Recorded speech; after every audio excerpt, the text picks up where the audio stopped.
Shalom, selamat pagi Bapak Ibu yang dikasihi oleh Tuhan. Kita berjumpa lagi dan kita bersama-sama pula untuk belajar firman Tuhan. Mari sebelumnya kita berdoa bersama-sama.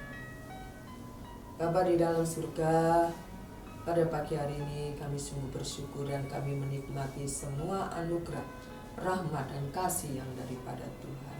Dan pada pagi hari ini kami mau mendengarkan firman-Mu, kami mau belajar firman-Mu Tuhan, supaya kami bertumbuh, berakar dan berbuah dalam kehidupan kami.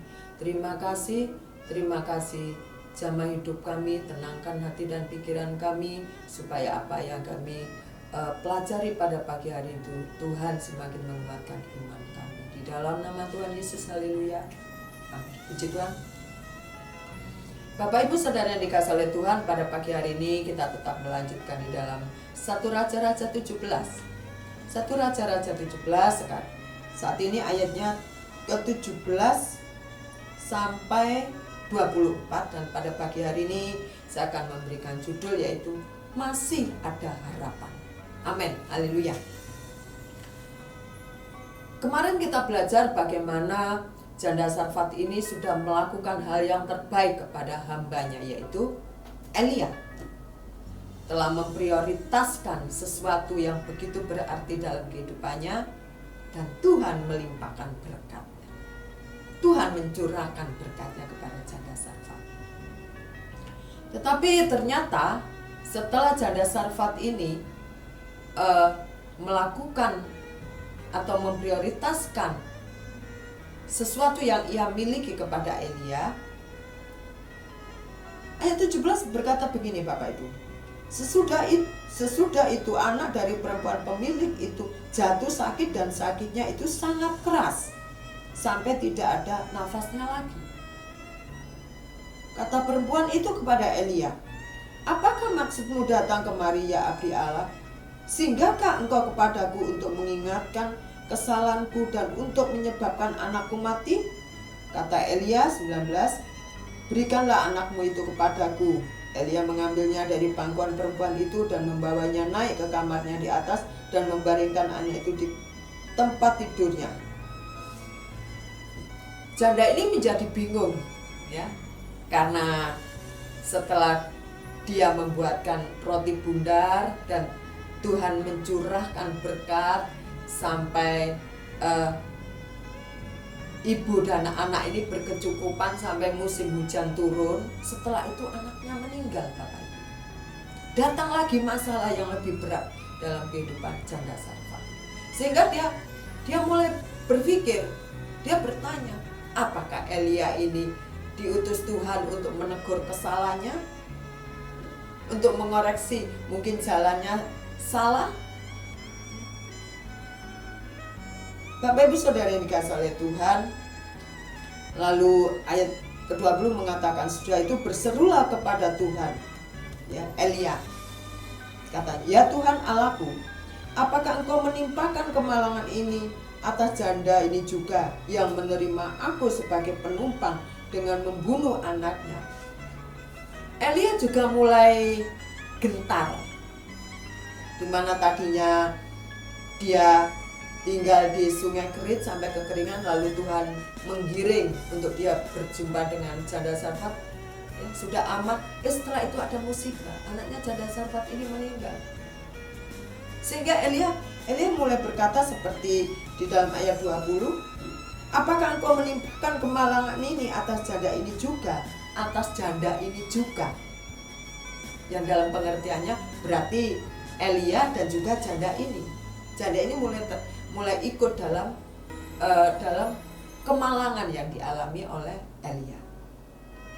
Bapak Ibu Saudara yang dikasihi oleh Tuhan, waktu janda ini berkata, "Apakah kehadiranmu, hamba Tuhan Elia ini akan mengoreksi, akan memperbaiki hidupnya?"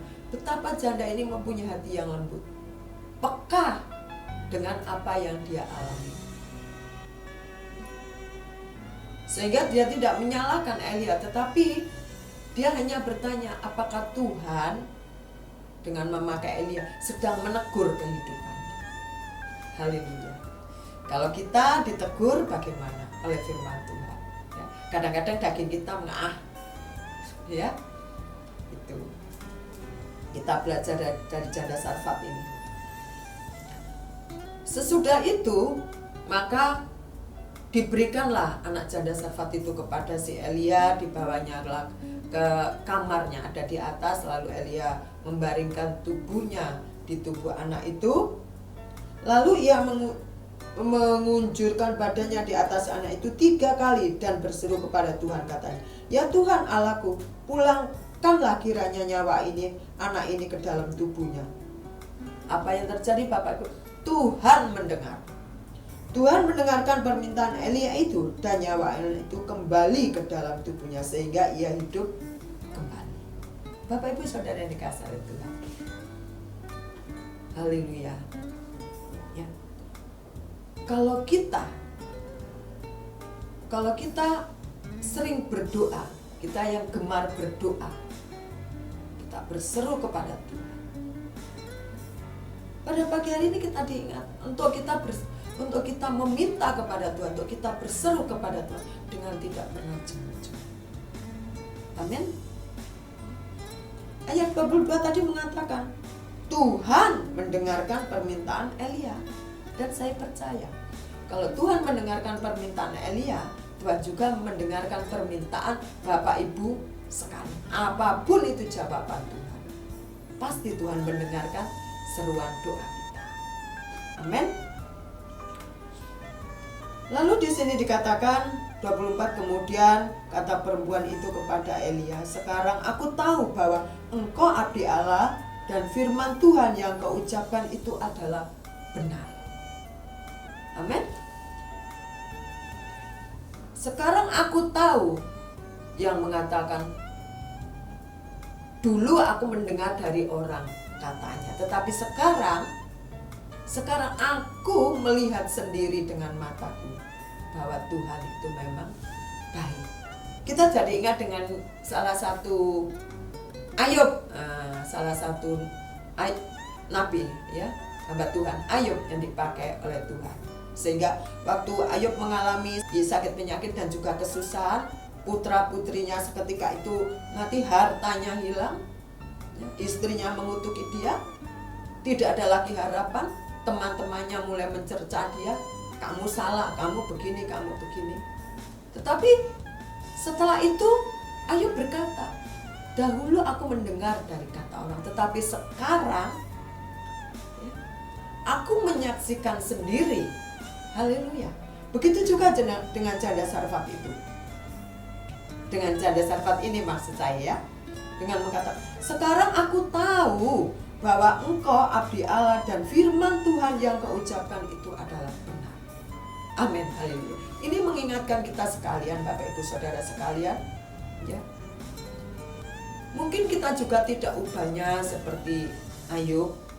Kita mungkin pernah tidak ubahnya seperti janda. Katanya Tuhan itu begini, kata dia Tuhan itu begitu, kata itu Tuhan itu begitu. Tetapi setelah Tuhan menyatakan sendiri dalam kehidupan kita, dan kita melihat, kita merasakan, kita menikmati, baru kita mengatakan, sekarang aku tahu bahwa firman Tuhan yang diucapkan itu adalah benar, bahwa firman Tuhan itu adalah benar, bahwa firman Tuhan itu adalah ya dan amin. Amin Bapak Ibu, puji Tuhan. Bapak Ibu Saudara yang dikasihi oleh Tuhan, pada pagi hari ini kita percaya seakan-akan dalam kesusahan kita, dalam tekanan-tekanan hidup kita yang berat, seakan gak ada harapan lagi. Pupus harapan kita. Tidak ada lagi jalan keluar. Tidak tahu harus bagaimana kita bertindak, kita mengambil keputusan.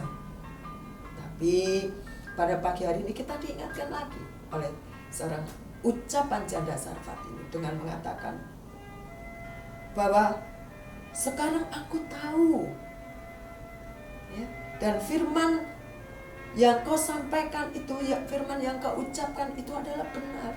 Sekarang aku tahu bahwa firman yang aku dengar itu adalah benar adanya, ya dan amin. Dan firman itu tidak pernah berubah, dahulu, sekarang, hingga selamanya. Begitu juga janji Tuhan tidak pernah meleset, tidak pernah tergenapi dalam kehidupan Bapak Ibu Saudara sekalian juga. Amin. Pada pagi hari ini kita dikuatkan, dan biarlah mulut kita tetap mengatakan, ya Tuhan, selamanya aku tahu, selamanya aku tahu bahwa firman itu benar adanya, bahwa yang kau janjikan itu akan kau genapi. Amin. Biarlah pada pagi hari ini Bapak Ibu Saudara sekalian, kata orang kita ini begini, kata orang kita itu begitu, tetapi kita percaya di dalam Tuhan ada pengharapan, di dalam Tuhan ada jalan keluar. Amin. Amin. Haleluya. Puji Tuhan. Mari kita berdoa bersama-sama Bapak. Terima kasih Tuhan Yesus, kami percaya Engkau lah yang menciptakan alam ini. Hanya dengan firman-Mu, hanya dengan sabda-Mu, dengan hanya Engkau berkata jadi, maka semuanya akan terjadi. Oleh karena itu, kami percaya di dalam Tuhan Yesus ada pengharapan. Di dalam Tuhan Yesus ada jalan keluar. Kami mau melibatkan Engkau terus dalam kehidupan kami, Bapak. Terima kasih, kuatkan dan teguhkan hati kami, supaya kami tetap setia mengiring Engkau sampai kami menutup mata. Terima kasih Tuhan. Terima kasih. Di dalam nama Tuhan Yesus, kami serahkan hidup kami sepenuhnya ke dalam tangan-Mu. Di dalam nama Tuhan Yesus, haleluya. Amin. Bapak Ibu Saudara sekalian, jangan lupa di dalam nama Tuhan Yesus ada pengharapan dan ada jalan keluar. Amin. Selamat pagi, selamat beraktivitas. Tuhan Yesus memberkati. Amin.